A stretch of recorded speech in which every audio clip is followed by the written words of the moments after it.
এত গরমে পশু পাখিগুলো কি করছে সেটাই দেখতে চলে গেছিলাম চিড়িয়াখানাতে। আর গিয়ে কি দেখলাম সেটা নিয়েই আজকের ভিডিও।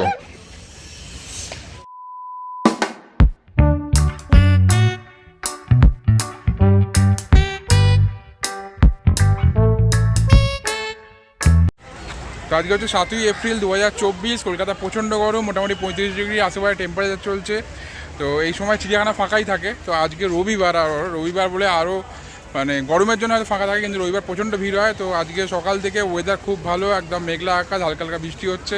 তো আমি ভাবলাম যে আজকে তাহলে চলে যাই চিড়িয়াখানায়, গিয়ে দেখি এই গরমের মধ্যে পশু পাখিগুলো কী করছে। তো চলুন যাই, ঘুরে দেখি একবার পুরোটা। তো টিকিট কেটে নিয়েছি, 50 টাকা দিয়ে টিকিট কেটে ভেতরে ঢুকে গেছি। জাস্ট এন্ট্রি গেটের ভেতরে ঢুকে দাঁড়িয়ে আছি এখন। আর এখন 12টা বাজে ঘড়িতে, আর আমার হাতে টাইম আছে 2 থেকে আড়াই ঘন্টা, মোটামুটি 3:30টার মধ্যে আমাকে ব্যাক করতে হবে। তো 2 থেকে আড়াই ঘন্টার মধ্যে পুরোটা কভার করা যায় কিনা সেটাও দেখার ব্যাপার আছে। তো শুরু করি, আগে প্রথমে ম্যাপটা একবার দেখে নিই। তো ডান দিকে 210 মিটারের মধ্যে হাতি আছে, 365 মিটার সিংহ আছে, গন্ডার আছে, জিরাফ আছে। আর এইদিকে আছে ক্যাঙ্গারু আছে, ভাল্লুক আছে, জেব্রা আছে, আর এটা কি আছে শিম্পাঞ্জি আছে 70 মিটার। তো শুরু করা যাক। 210 মিটার, এদিকে 70 মিটার। তো শিম্পাঞ্জি দিয়ে শুরু করি, এদিক দিয়ে শুরু করি, বাঁ দিক থেকে শুরু করি। আর এই এন্ট্রান্স গেটে ঢুকে বাঁ দিকে এইগুলো পাবো, ডান দিকে ওইগুলো পাবো। তাহলে বাঁ দিক দিয়ে গোল করে ঘুরে আসতে হবে। জেব্রা দিয়ে শুরু করা যাক। হ্যাঁ, তো এখানে প্রথমে ঢুকেই যেটা দেখা যাচ্ছে, এখানে অ্যানিম্যাল অ্যাম্বুলেন্স। আমাদের জন্য অ্যাম্বুলেন্স দেখা যায়, কিন্তু এই অ্যানিম্যাল অ্যাম্বুলেন্স এখানে দাঁড়িয়ে আছে। Welcome to exotic and dears সেকশনে ঢুকছি আমরা।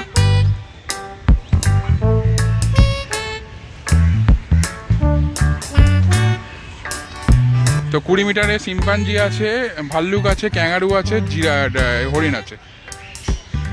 আচ্ছা, এখানে দুটো শিম্পাঞ্জি দেখা যাচ্ছে, একটা এই সামনে বসে আছে, আর একটা ওই পেছনে আসছে।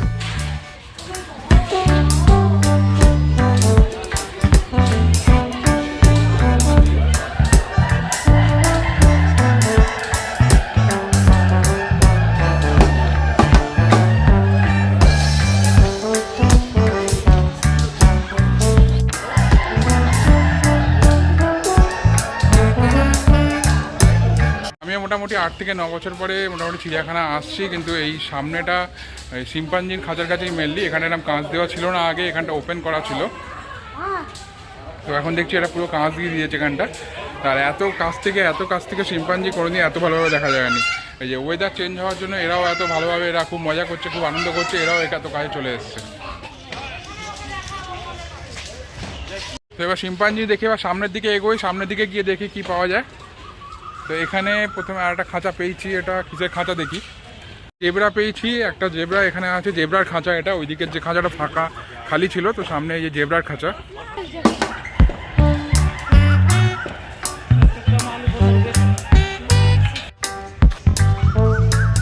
এইদিকে আরো দুটো জেব্রা আছে, পাশে ওখানে একটা বড় জেব্রা ছিল, এখানে দুটো ছোট ছোট জেব্রা আছে এখানে। চলে এসেছি ভাল্লুকের খাঁচার দিকে। যে ভাল্লুকের ডেরা এটা, এখানে দুটো ভাল্লুক আছে, ওই যে ওখানে দুটো ভাল্লুক আছে। আমি সামনে ক্যামেরা চেঞ্জ করে দেখাচ্ছি।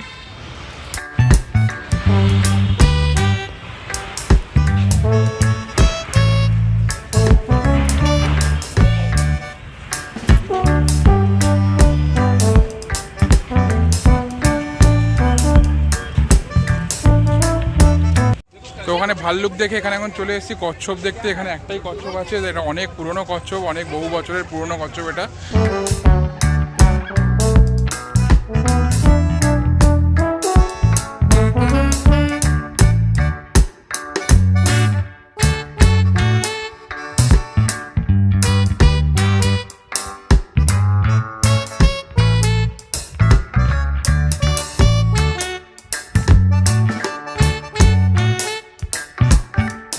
সামনে হচ্ছে ক্যাঙ্গারুর সেল, কিন্তু এর ভেতরে আমি ক্যাঙ্গারু দেখতে পাচ্ছি না। বিশাল বড় সেল, এটা কাঁচ দিয়ে ঢাকা পুরোটা।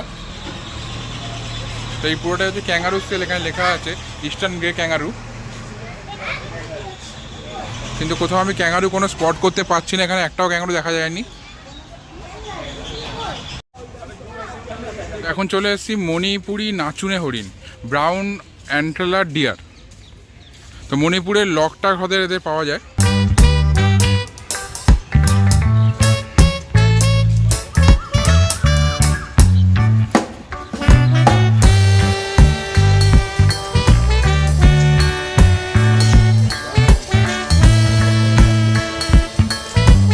বৃষ্টি পড়ছে বলে এরা মোটামুটি বাইরে চলে এসেছে, এদেরও যে খুব আনন্দ হচ্ছে, গরম নেই আজকে, ওয়েদার সকাল থেকে খুব ভালো।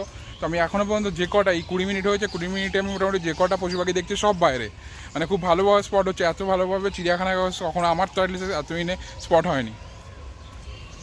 সেখানে সামনে আছে সরীসৃপ ভবন, তো রেপটাইল হাউস থেকে একবার ঘুরে নিবে প্রথমে।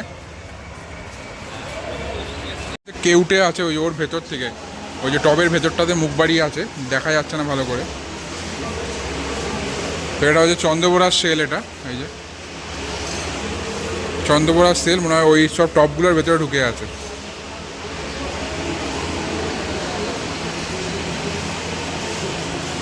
আচ্ছা, এটা হচ্ছে বার্মিজ পাইথন, এখানে প্রচুর পাইথন, এখানে মোটামুটি 3-4টে মতন পাইথন আছে এখানে।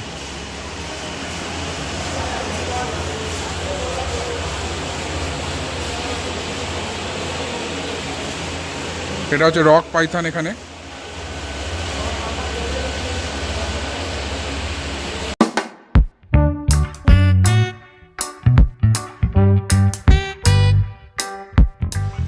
এই সামনে হচ্ছে কুমিরের সেল, কিন্তু কুমির দেখতে পাওয়া যাচ্ছে না, এমনিতেই ওরা কোথায় পড়ে থাকে ওরা নিজেরাই জানে না। তো এখানে স্পট হচ্ছে না কুমির, মনে হচ্ছে ওই দিকটা ছিল জলের মধ্যে কোথাও, কিন্তু কিছু দেখা যাচ্ছে না।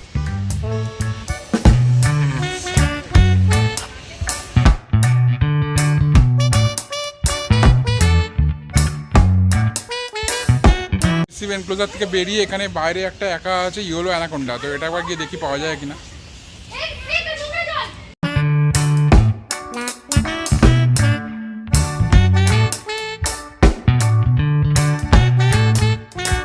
সিনেমার অ্যানাকোন্ডা জঙ্গলের অ্যানাকোন্ডার মধ্যে অনেক ডিফারেন্স আছে, মানে চিড়িয়াখানার অ্যানাকোন্ডা জঙ্গলের অ্যানাকোন্ডার মধ্যে অনেক ডিফারেন্স আছে। আমরা সিনেমায় যেরকম অ্যানাকোন্ডা দেখি ওটা মানুষ খেয়ে নিতে পারে, তো এই অ্যানাকোন্ডাকে দেখে আমার কোনো অ্যাঙ্গেল থেকে মনে হচ্ছে না, যদি ওখানে না লেখা থাকতো লোকে এমনি সাপই ভাবতো। তো সামনে এগোই। তো এখন চলে এসেছি আমার সবচেয়ে প্রিয় সেল হচ্ছে ডাইনোসরাস, এই সরি রাইনোসরাস, রাইনোর সেলের কাছে। তো এখানে আমি দেখতে পেয়ে গেছি, এই যে এখানে জলে ডুবেই থাকে সারাক্ষণ।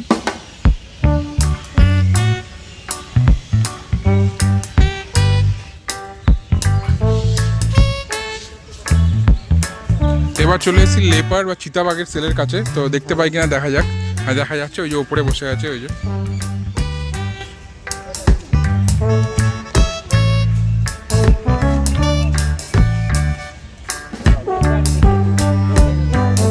তো এখানে একটা সুন্দর একটা ঘর করা আছে এরকম, তা প্রত্যেকটা এরকম আলাদা আলাদা কক্ষ করা আছে, তো প্রত্যেকটা জায়গায় আলাদা আলাদা প্রত্যেকটা সেলের এখানে ডেসক্রিপশান দেওয়া আছে। কোনো মানে একটা সেলকে যেমন এখানে বলা ডুমরাও হাউস, কোনো সেলকে বলা হয় যে হরিণের সেল না ক্যাঙ্গারুর সেল, ওটা হচ্ছে সোনেবার্সা হাউস, সোনেবার্সা এনক্লোজার এখানে আছে। তো এদিকেও এরকম আছে, এদিকে যেমন আছে দ্য মুর্শিদাবাদ হাউস, এখানে আছে গুব্বে হাউস, হচ্ছে ফিশিং ক্যাট বা বন্য বিড়াল বা মেছো বিড়ালের সেল এগুলো, কিন্তু দেখতে পাচ্ছি না বা স্পট হচ্ছে না এখানে। এটাও ফাঁকা।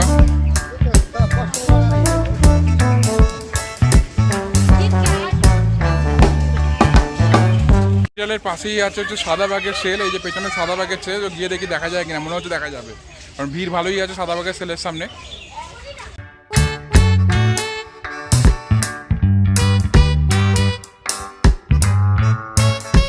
সাদা বাঘ দেখার পর থেকে এখান থেকে পরপর বাঘের সেলগুলো স্টার্ট হচ্ছে। এবার প্রথমেই দেখি এখানে মনে হয় রয়্যাল বেঙ্গল টাইগার আছে প্রথমেই।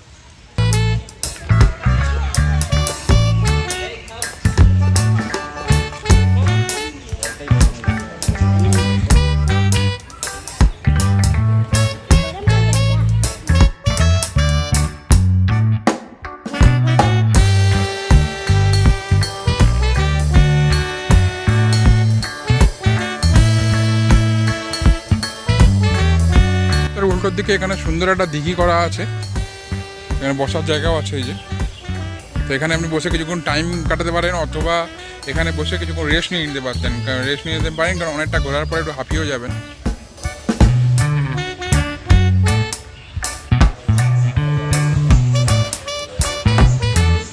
তো এই হচ্ছে বেঙ্গল টাইগারের পুরো খাঁচাটা, বেঙ্গল টাইগারের সেল এটা, কিন্তু এখনও পর্যন্ত ওখানে একটা মানে বিশাল বড় টাইগার দেখলাম, বাট এখানে এখনও দেখতে পাচ্ছি না। আচ্ছা, ওখানে একটা শুয়ে আছে ওই যে।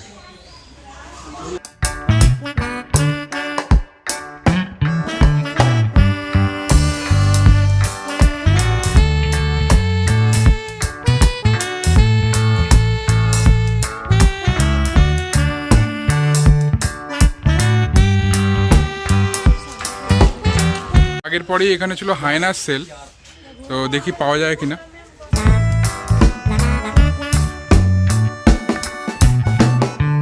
তো পেছনে হচ্ছে সেই প্রাণীর সেল যেটা আমার গ্রামের বাড়ির ওখানেও দেখা যায়, প্লাস ওই নারীটা আমি যেখানে যাই ওখানেও দেখতে পাওয়া যায়। তো এটা হচ্ছে সেই শেয়ালের সেল, কারণ 3টে শেয়াল দেখা যাচ্ছে ভেতরে।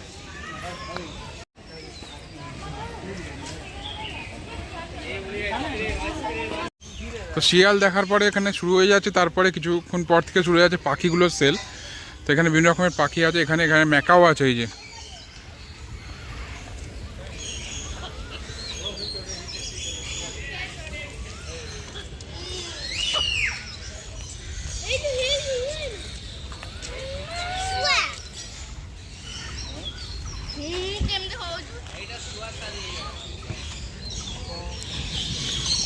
আচ্ছা, এখানে আছে, তারপরেই আছে ম্যাকাওর পরে দুটো সেল পরেই আছে কানাডা গুস।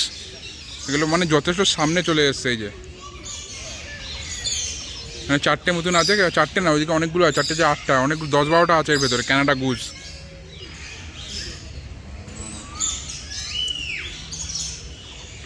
তো এটা অ্যাকচুয়ালি উত্তর আমেরিকার হাঁস টাইপের, উত্তর আমেরিকা থেকে আসে এগুলো।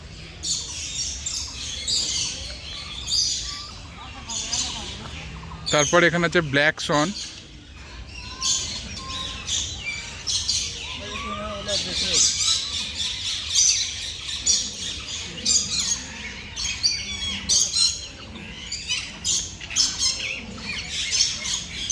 এবং বিভিন্ন কালারের টিয়া, কি এটা দেখি, এটা কোথাও কিছু লেখা নেই এটা কি, কিন্তু টিয়া পাখির মতনই দেখতে, বিভিন্ন কালার। এখানে ওখানে এগুলো রেড কালার, এগুলো সব কটা রেড কালারের। এই যে রেড কালার, এর পাশে আছে ইয়েলো।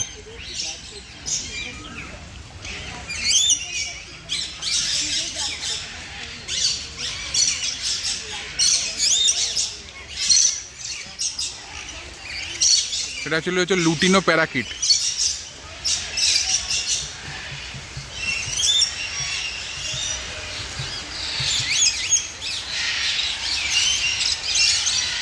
তার পাশেই আছে এমু সেল এখানে।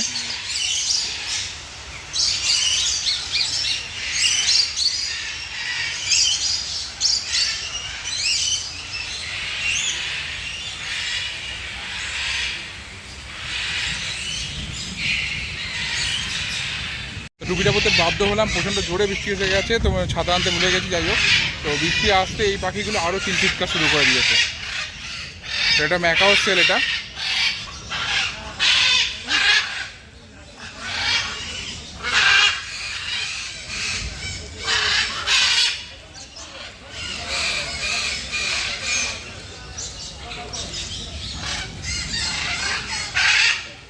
এটা পুরোটাই বিভিন্ন রকমের ম্যাকাও সেল। এটা রেড ব্রিস্টেড টকান।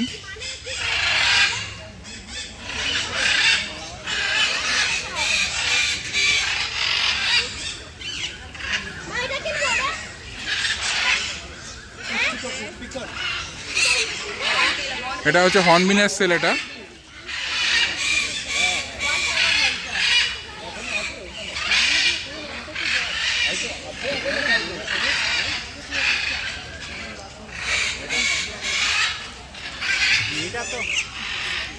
মিনের ঠিক উল্টো দিকে আছে সিংহের সেল এই যে।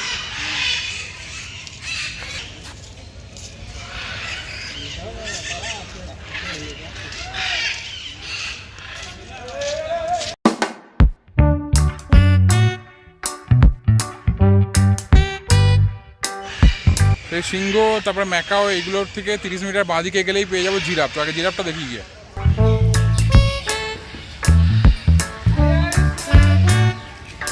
সামনেই ওই জিরাফের সেল, আমি ওখান থেকে একটা জিরাফ দেখতে পাচ্ছি, ওখানে আরও 3-4টে জিরাফ মাথা বের করে দাঁড়িয়ে আছে ওই যে।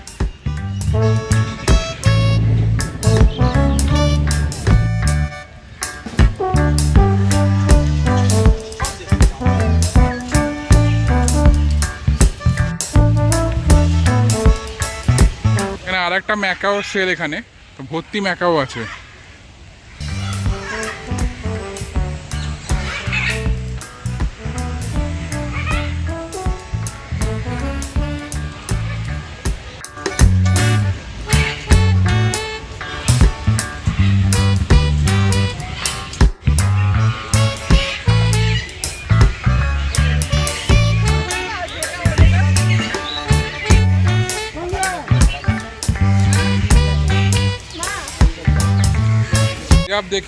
দেখে ম্যাকাওর পাশে হচ্ছে পেলিকানের সেল, বিশাল বড় সেল পেলিকান, আর ভর্তি পেলিকান, বিভিন্ন রঙের পেলিকান।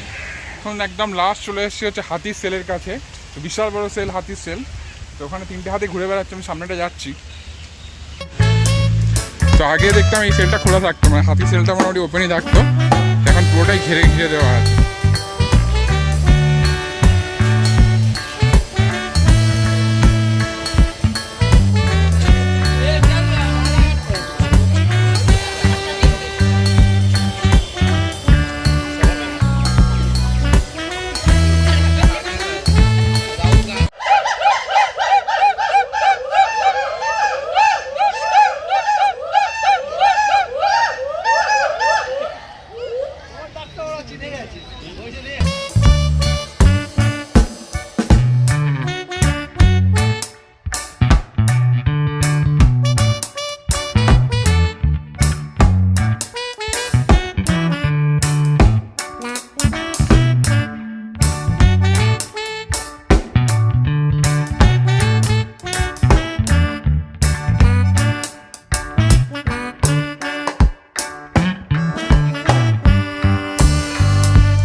তো এখানে বিভিন্ন দোকান করা আছে, এখানে সুন্দর দোকান করা আছে যেখানে বিভিন্ন রকম মার্চেন্টাইজ বিক্রি হচ্ছে, যেখানে চিড়িয়াখানা মানে জুয়ের লোগোটা করা আছে।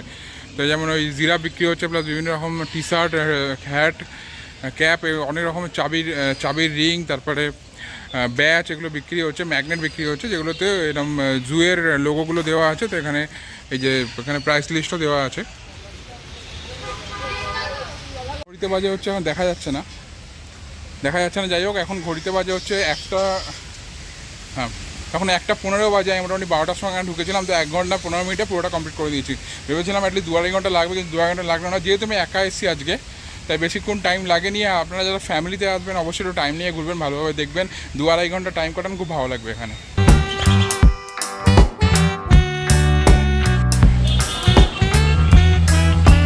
ঢোকার মুখেই এই গাড়িগুলো পেয়ে যাবেন, আপনি চাইলেন এই গাড়িগুলো করে পুরোটা ঘুরতে পারেন। এখানে পার সিট 100 টাকা করে ভাড়া।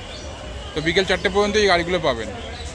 তো হাতির সেল দেখে আজকে চিড়িয়াখানা ট্রিপ আমি শেষ করছি। আর মোটামুটি কিছু মনে হয় না বাকি আছে। ওই দিকটা একটু বন্ধ ছিল, ওই দিকটা হরিণ আছে, আর কিছু সেরকম কিছু নেই। তো যদি কিছু বাকি থেকে যায়, আপনারা যারা আগে এসছেন বা রিসেন্ট এসছেন, আমায় কমেন্ট করে বলতে পারেন। তো আমি হয়তো মানে মিস করে যেতেই পারি, কিন্তু আমার মনে হয় না কিছু মিস করেছি বলে।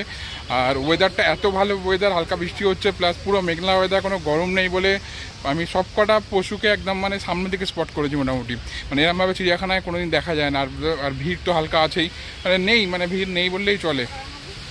মানে যেখানে যাচ্ছি সেখানে মোটামুটি ফাঁকাই দেখা যাচ্ছে, মানে এত ফাঁকা আমি কোনোদিন চিড়িয়াখানায় দেখিনি। যাই হোক, আজকের এই ব্লগটা এখানে শেষ করছি। ভালো লাগলে অবশ্যই একটা লাইক, শেয়ার অ্যান্ড সাবস্ক্রাইব করে দেবেন। চলুন আজকের মতন টাটা অ্যান্ড বাই বাই।